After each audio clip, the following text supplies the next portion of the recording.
Despite my great love of children's stories, I had never heard the story of the Brave Tin Soldier.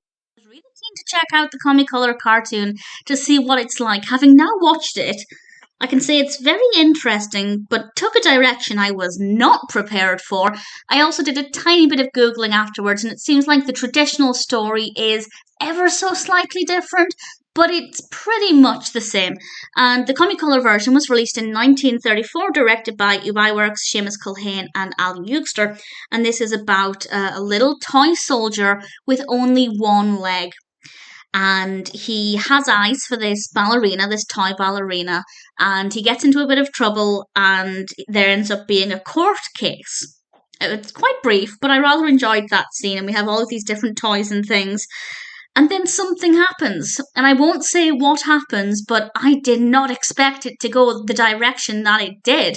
And that's not necessarily a bad thing, but it certainly took me by surprise, and you'll know exactly what I mean when you see it. The ending is, as far as I can tell, pretty similar to the classic story, but not identical. From what I've read, I'm basing this purely on a few brief things that I read online. But either way, it was definitely not what I expected, and it's worth watching just for that. The story itself is a little bit slow, not that much happens, but the character of this soldier is very likable. Obviously, it's very easy to feel sorry for the character who's only got one leg, but he's trying his best to get on with things, and then he gets into some difficult situations, and I really wanted the best for him. And the ballerina character is okay too. We don't really get the chance to know her personally. I feel like we could have spent a tiny bit of time focusing on her, or a tiny bit more time focusing on her. But other than that, I thought it was a really enjoyable story.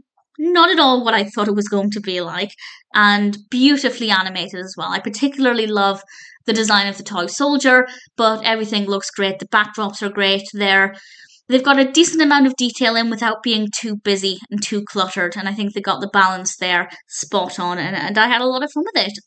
I would definitely be interested in watching other adaptations of this story, so if you can recommend any, please feel free to do so. But for now, as my introduction to the Brave Tin Soldier, the ComiColor cartoon is pretty good and definitely one that I'm happy to recommend.